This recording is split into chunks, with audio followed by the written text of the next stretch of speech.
भक्तगण ध्यान पूर्वक करेंगे। एक समय में निवसार तीर्थ में 88 ऋषियों ने श्री सूत पूछा, हे सूत जी, इस कलयुग में वेद विद्या रहित मनुष्यों को प्रभु की भक्ति किस प्रकार मिलेगी, उनका उद्धार कैसे होगा। श्री हे मुनि, कोई ऐसा तप कहिए जो थोड़े समय में पुण्य प्राप्त हो गए और मनमांस फल मिले, ऐसी कथा सुनने की हमारी इच्छा है। सब साथ ज्ञाता श्री सूत जी बोले, हे वैष्णव पूज्य, आप सबने प्राणियों के हित आप पूछिए। मुझसे इस बात को आप लोगों से कहूँगा जिस बात को नारद जी ने लक्ष्मी नारायण भगवान से पूछा था और लक्ष्मीपति ने मुनि से नारद जी से कहा था, सो आप ध्यान से सुने। ये समय युवराज नारद जी दूसरों की इच्छा से अनेक लोगों में घूमते हुए मृत लोक में आ पहुंचे, जहाँ अनेक जन प्राय सभी मनुष्यों को अपने कर्मों द्वारा अनेक दुखों से पीड़ित देखा। सोचा कि चिंतन के करने से निश्चय प्राणियों को दुखों का नाश हो सकेगा, ऐसा मनुष्य सोचकर उस लोग चले गए। वहाँ श्वेत को चार बजाने वाले देवों को इष्ट नारायण को जिनके हाथों में शंख चक्र गदा तथा वरमाला पहने हुए थे स्तुति करने लगे। नारायण जी स्तुति कर रहे हैं विष्णु भगवान की, कह रहे हैं, हे भगवान, आप अत्यंत संपन्न हैं, मन तथा वाणी आपको नहीं पा सकती है, आपका आद मद अंत नहीं है, आप निरस्वरूप सृष्टि के आद भूत भक्तों के दुखों को नष्ट करने वाले हो, आपको मेरा नमस्कार है। जब नारद जी से इस प्रकार की स्तुति सुनी, विष्णु भगवान बोले, हे से नारद, आपके मन में क्या है, आप किस काम के लिए आगमन हुआ है, सो आप मेरे से निश्चय कुछ कहें। तो नारद मुनि बोले, मृत्यु लोक में सब मनुष्य जो अनेक योनियों पैदा हुए हैं, अपने अपने कर्मों द्वारा अनेक प्रकार दुखों से दुखी हो रहे हैं। हे नाथ, आप मुझ पर दया रखिए, तो बताइए उन मनुष्य के सब दुख थोड़े से पत्र से, कोई ऐसा उपाय बताएं, थोड़ा सा उपाय करें, थोड़े से पत्र से कैसे दूर हो सकते हैं। श्री भगवान जी बोले नारद जी से, हे नारद, मनुष्यों की भलाई के लिए तुमने बहुत अच्छी बात पूछी है। जिस काम में करने से मनुष्य मोह छूट जाता है, वो व्रत तुमसे कहता हूँ, सुनो। बहुत पुण्य देने वाला स्वर्ग और मृत्यु लोग दोनों में दुर्लभ एक उत्तम व्रत है, जो आज मैं प्रेम और खुश होकर तुमसे कहता हूँ। सत्यनारायण का यह व्रत अच्छी तरह विधि पूरा करके मनुष्य आर्य लंबे समय तक सुख भोग का मरने पर मुख्य को प्राप्त होता है।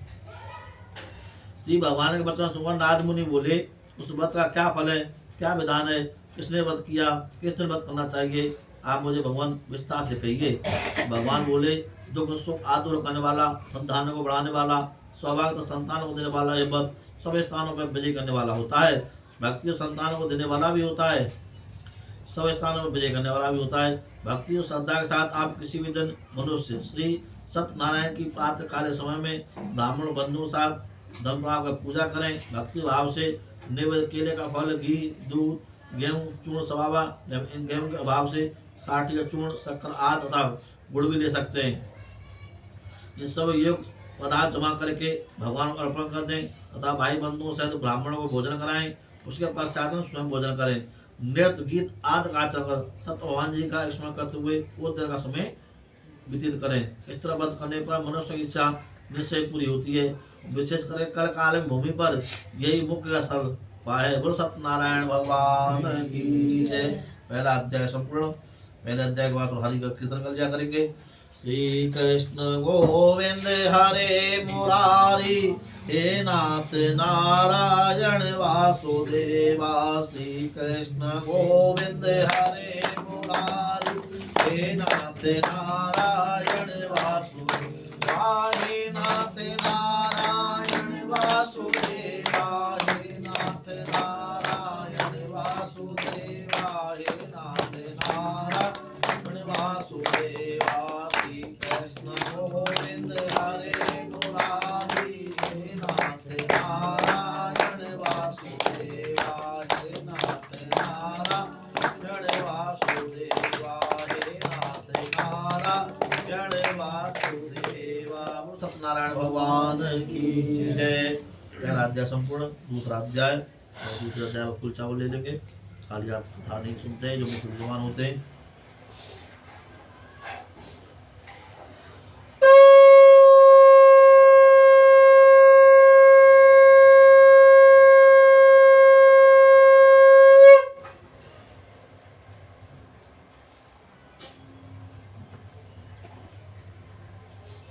दूसरे अध्याय में सूर्य जी कह रहे हैं, हे ऋषियों, जिसने पहले समय में स्मृत किया है उनका इतिहास करता हूँ, ध्यान से सुने।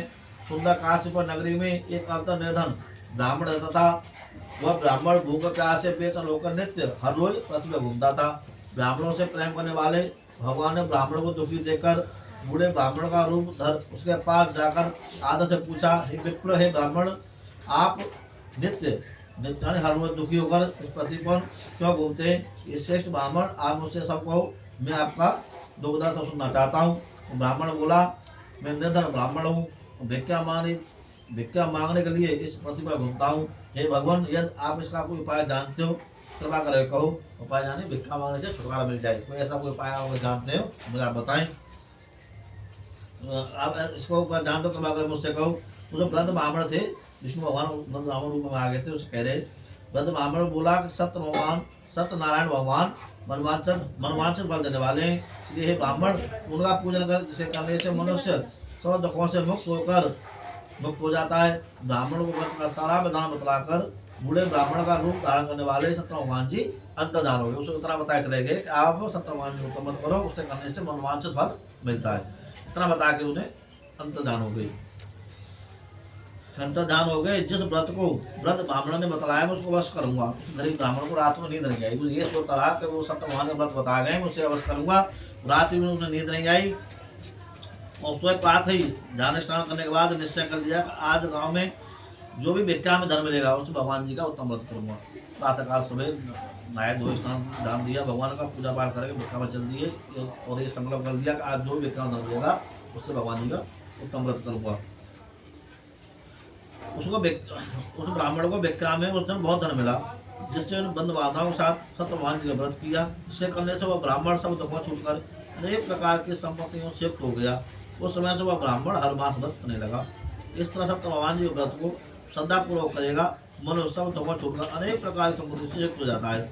इस तरह नारद ने कहा, आगवा व्रत तुमसे कहा, हे विप्रो, अब मैं क्या कहूँ, आप क्या सुनना चाहते हैं? ऋषि बोले, हे मुनीश्वर, संसार में इस ब्राह्मण से सुनकर किस किसने व्रत किया हम सुनना चाहते हैं, इसके लिए हमें मन में श्रद्धा है। सूत जी बोले, हे मुनियो, जिसने व्रत किया है उस सब कथा सुनो। एक समय एक ब्राह्मण धन ऐश्वर्य के अनुसार बंद बांधाओं के साथ व्रत करने तैयार हुआ कि उसी समय एक लकड़ी बेचने वाला कोई बूढ़ा आदमी आया और बाहर लकड़ियों को रखकर विप्र मकान में चला गया। प्यास से दुखी पानी के लिए गया था, प्यास से दुखी घारा उनको व्रत करते हुए देखकर ब्राह्मणों ने नमस्कार करके कहने लगा, आप क्या कर रहे हैं, इसे करने से क्या फल मिलता है, कृपा कर मुझसे कहो। तो ब्राह्मण ने कहा, सब मनोकामनाओं का पूरा करने वाला ये सत्यनारायण भगवान जी का व्रत है और इनकी कृपा से मेरे घर में धन धान्य आदि की वृद्धि हुई है। ब्राह्मण से इस व्रत के बारे में जानकर लकहारा बहुत प्रश्न हुआ। श्रामत लेकर प्रसाद खाने के बाद अपने घर को आ गया। लकहारे पर मन में इस बार संकल्प किया, प्रातःकाल अगले दिन प्रातः संकल्प किया कि आज नगर में लकड़ी बेचने जो भी धन मिलेगा मैं भी उस धन से सत्य भगवान जी का उत्तम व्रत करूंगा। यह मन में विचार कर वह बूढ़ा आदमी लकड़ियों को अपने सिर पर रखकर उस नगर में धर्मान लोग सुंदर नगर में चला गया। उस रोज उन लकड़ियों का पहले दिनों से 4 गुना धन मिला। तब वह बूढ़ा लकहारा दाम लेकर अति प्रश्न होकर पके केले की फली, शक्कर, घी, दूध, दही, गेहूं इत्यादि सत्य भगवान जी व्रत की पूर्ण सामग्री लेकर अपने घर आ गया। फिर उसने अपने भाई बंधुओं को बुलाकर विधि के साथ भगवान जी का पूजन किया, व्रत किया। उस व्रत के प्रभाव से वह बूढ़ा लकहारा धन पुत्र आज से युक्त हो गया और संसार के समस्त सुख होकर अंत में वैकुंठ धाम को चला गया। वो सत्यनारायण भगवान की जय। दूसरा अध्याय संपूर्ण। जय बात और हरि कृष्ण कर जा करेंगे। श्री कृष्ण गोविंद हरे मुरारी, हे नाथ नारायण वासुदेवा। श्री कृष्ण गोविंद हरे मुरारी, हे नाथ नारायण वासुदेवा। हे नाथ नारायण वासुदेवा, हे नाथ नारायण वासुदेवा। श्री कृष्ण गोविंद हरे मुरारी, हे नाथ नारायण वासुदेवा।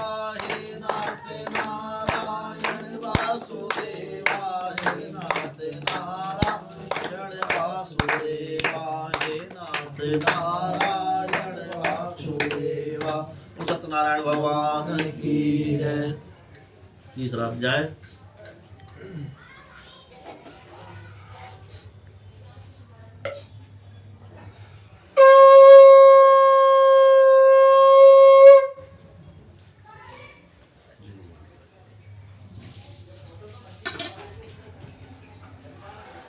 तीसरे अध्याय में सूत जी बोले, हे श्रेष्ठ मुनियो, अब आगे की एक कथा कहता हूँ, सुनो।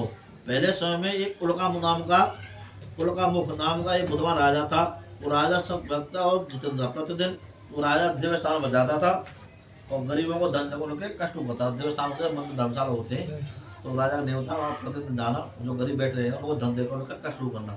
उसकी पत्नी ने भी कमल के समान मुख वाली थी, सदी साध्वी थी, सदी साध्वी पूजा पाठ करने वाली थी।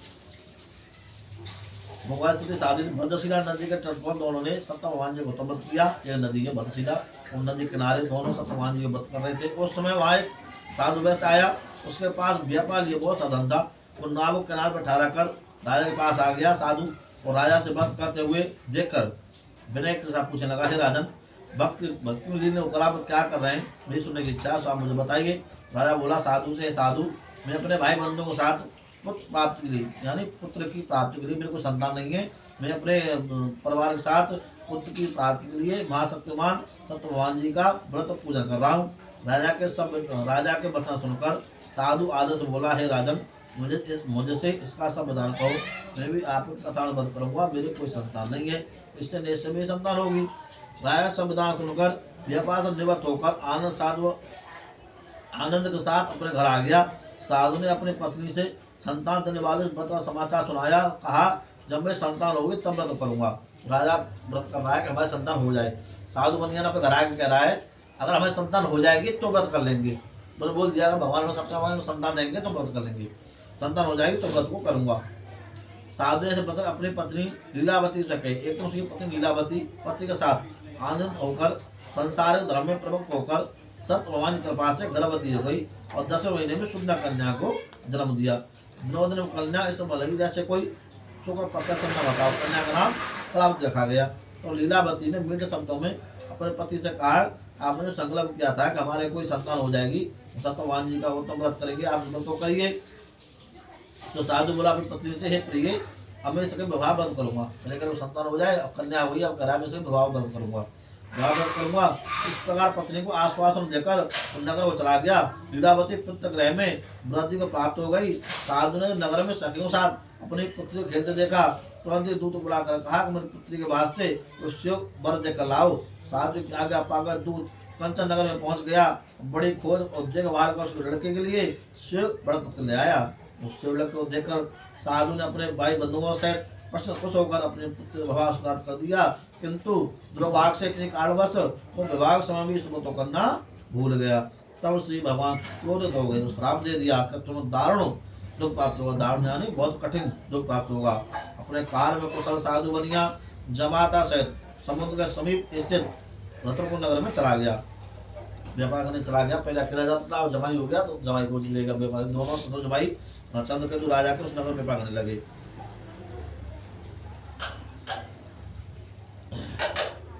दोनों सदो चंद्रकेतु राजा के नगर में व्यापार करने लगे।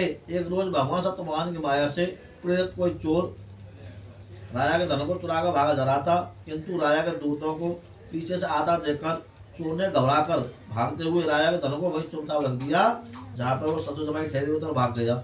जब दूत ने साधु वैश्य के पास राजा के धन को रखा देखा, वो दोनों को बांध कर ले गए। जहाँ चोरी का माल मिलेगा छोड़ दो, भैया कहीं चाहे कोई चोरी करके लाया हो, और वहाँ उनके पास चोरी का माल मिल गया।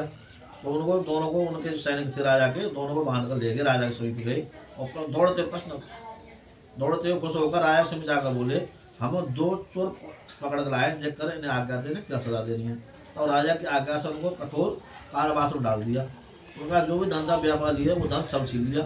सत्यनारायण भगवान के श्राप द्वारा ये सब जो उल्टा हो रहा है, भगवान के जो श्राप दिया ना तो दुख प्राप्त होगा। उनकी वजह से हुआ है, अभी तक पूजा नहीं कर सकता भगवान की।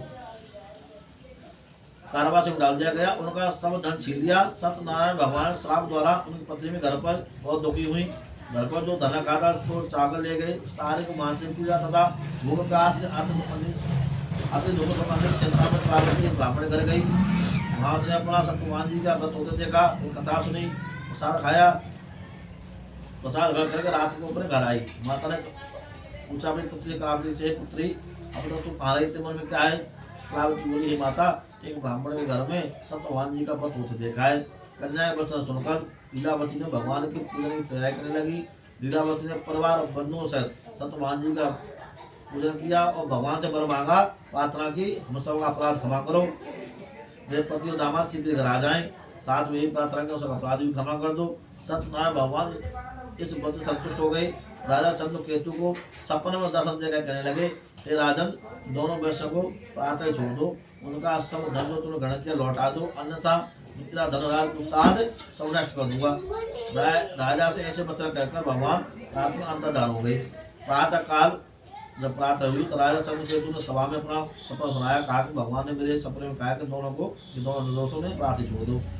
तो दोनों बड़ पुत्रों को कैद से मुक्त करके सभा में बुलाया। दोनों ने आते राजा को नमस्कार किया। राजा ने बोला, हे महानुभावों, हुआ है और तुम्हें कोई भेजेंगे। ऐसा कहकर राजा ने उनको नए वस्त्राभूषण पहनवाए तथा उनका जितना धन दिया था उसे दोना धन देकर आधा से विदा कर दिया। तब दोनों वैश्य अपने घर को चल दिए। बोलो सत्यनारायण भगवान की जय। श्री कृष्ण गोविंद हरे मुरारी, हे नाथ नारायण वासुदेवा। श्री कृष्ण गोविंद हरे मुरारी, हे नाथ नारायण वासुदेवा, हे नाथ नारायण वासुदेवा, हे नाथ नारायण वासुदेवा। श्री कृष्ण गोविंद हरे मुरारी, हे नाथ नारायण वासुदेवा। सत्यनारायण भगवान की जय।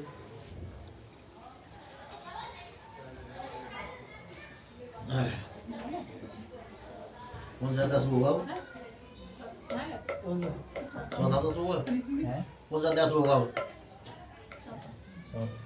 ध्यान नहीं दे रहे थे आप तो। मुझे कथा में ध्यान है।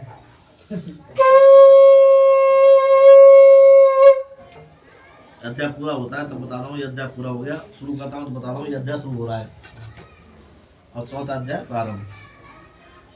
चौथे अध्याय में सूत जी बोले, वैश्य ने मंगलाचरण करके यात्रा आरंभ की, अपने घर के लिए चल दिया। उनके थोड़ी दूर निकलने पर दंडी बैधारी सत्यनारायण भगवान उसकी परीक्षा ले रहे हैं। पूछ रहे हैं, ये साधु दंडी के रूप में आगे तो भगवान पूछ रहे हैं, साधु तेरे नाम में क्या है? अभिमानी बड़ा हंसता हुआ बोला, है दंडी आप क्या पूछ रहे हैं? क्या धन लेने की इच्छा है? मेरे नाम तो बेले के पत्ते भरे। वैश्य का कठोर वचन सुनकर भगवान ने दंडी ने कहा, तुम्हारा वचन सत्य हो, इसमें मेरे पत्ते भरे हो। दंडी ऐसा कहकर वहां से दूर चले गए और कुछ दूर जाकर समुद्र किनारे बैठ गए। दंडी के जाने पर वैश्य ने नित्य क्रिया करने के बाद नाव को ऊंची उठी देख अचंबा किया और नाव में बेले के पत्ते आदि देखकर मूर्छ धोर जमीन पर गिर पड़ा। तो मूर्छा खुलने पर अत्यंत शोक प्रकट करने लगा। तो उसका दमाद बोला कि आप शोक करें, ये दंडी का श्राप है, अतः उनको सभी चलना चाहिए, तभी हमारी मनोकामना पूरी होगी। दमाद के वचन सुनकर साधु बड़ दंडी के पास पहुंचा। अत्यंत भक्ति भाव से नमस्कार करके बोला, हे महानुभावों, हे भगवान, आपकी माया से वो तो ब्रह्मा आज आप रूप को नहीं जान पाते, तो मैं अज्ञानी कैसे जान सकता हूँ? आप प्रश्न हो जाइए, मैं अपनी सामर्थ्य के अनुसार आपकी पूजा करूँगा। आप मेरी रक्षा करो, पहले सवाल धन से भर दो। उसके भक्त एक मंत्र सुनकर भगवान प्रश्न हो गए, उसकी इच्छा अनुसार अंतर्धान हो गए। तो उन्होंने नाव पर देखा नाव धन से परिपूर्ण है। तो भगवान सत्यनारायण जी का पूजन कर साथियों से अपने नगर को चल दिया। जब नगर के निकट पहुंचा तो एक दूत को घर भेजा। दूत ने साधु के घर जाकर उसकी पत्नी को नमस्कार करके कहा, तुम साधु बनिया अपने दमाद सहित इस नगर से आ गए। ऐसा वचन सुनकर साधु की पत्नी ने बड़े हर्ष के साथ संजय का पूजन किया। पूजा कर पुत्र से कहा, मैं अपने पति के दर्शन हो जाती हूँ, तो पूजा का कार्य पूर्ण कर शीघ्र आ जाना। माता के वचन सुनकर कलावती प्रचार छोड़कर पति के पास आ गई। साधु की अवज्ञा के कारण सत्यवान रुष्ट हो गए। उसके पति को नाव से पानी डुबा दिया। कलावती अपने पति को न देखकर रोती हुई जमीन में गिर पड़ी तथा नौका डूबा हुआ कन्या रोता हुआ देखकर साधु दुखी बोला, है प्रभु, मुझसे अपने प्रवास से तो भूल रही है, तो मुझे क्षमा करो। क्यों? उसके दिल वचन सुनकर सद्य प्रश्न हो गए। आकाशवाणी हुई, ये साधु ये कन्या मेरे प्रसाद छोड़कर आई है, इसलिए इसे प्रति अदरस हुआ है। यदि वो घर जाकर प्रसाद खाकर लौटे, इसका पति खुश मिलेगा। ऐसी आकाशवाणी सुनकर कलावती ने घर पहुंचा प्रसाद खाया, फिर आकर पति दर्शन किए। फिर पश्चात साधु ने बंधुबांधवों से संध्या में पूरा पूजन किया। उस दिन से प्रत्येक पूर्णिमा को सत्य भगवान जी का पूजन एवं कथा करने लगा। फिर वो लोग का सब होकर अंत में सोलोक को चला गया। तो सत्यनारायण भगवान की जय। चौथा अध्याय संपूर्ण हरि कीर्तन कर लेंगे।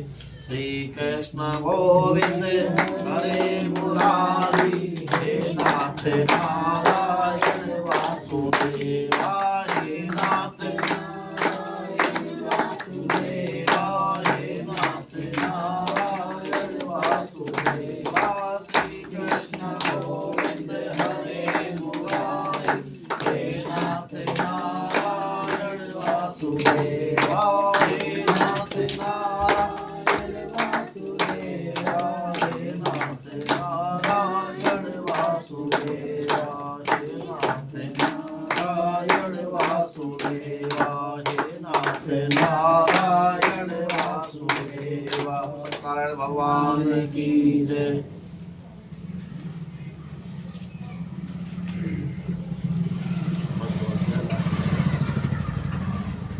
पांचवा अध्याय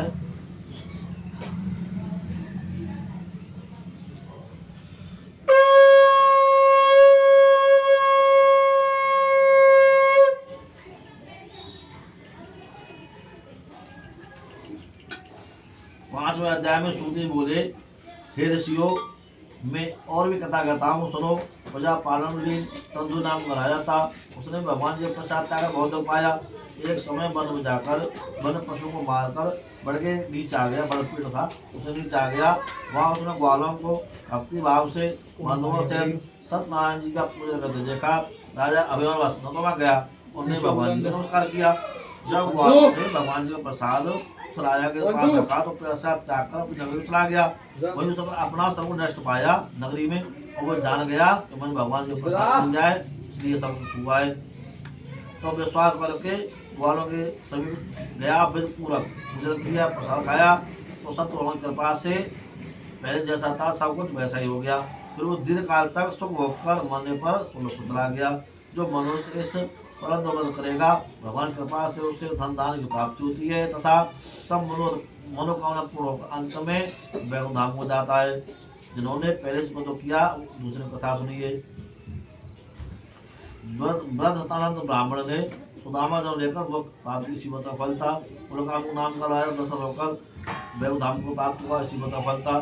साधु नाम के वैश्य ने मूर्त बनकर अपने पुत्र को आर्य चिरकर वो पाप की सीमा का फल था। महाराज तत्व समूह होकर भगवान भक्त कर्म कर मुक्त की सीमा का फल था। श्री सत्यनारायण कथाएं संपूर्ण। बोलिए सत्यनारायण भगवान की जय।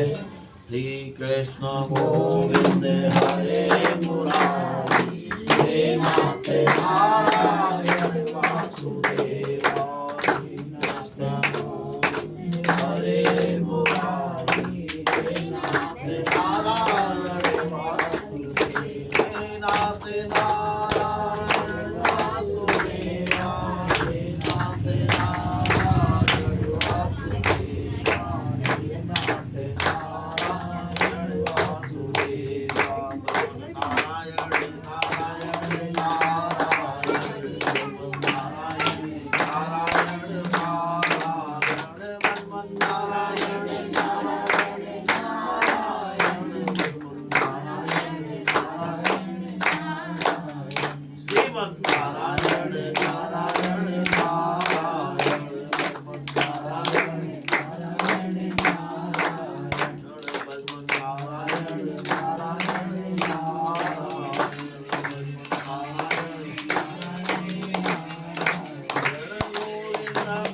हरि गोपाल गोविंद हरि गोपाल श्री राधा रमण हरि गोविंद बोलो, श्री राधा रमण हरि गोविंद बोलो, गोविंद बोलो हरि गोपाल बोलो, गोविंद बोलो हरि गोपाल बोलो, श्री राधा रमण हरि गोविंद बोलो, श्री राधा रमण हरि गोविंद बोलो, गोविंद गोपाल की जय। सत्यनारायण भगवान की जय। हमारे बोला भाई आओ।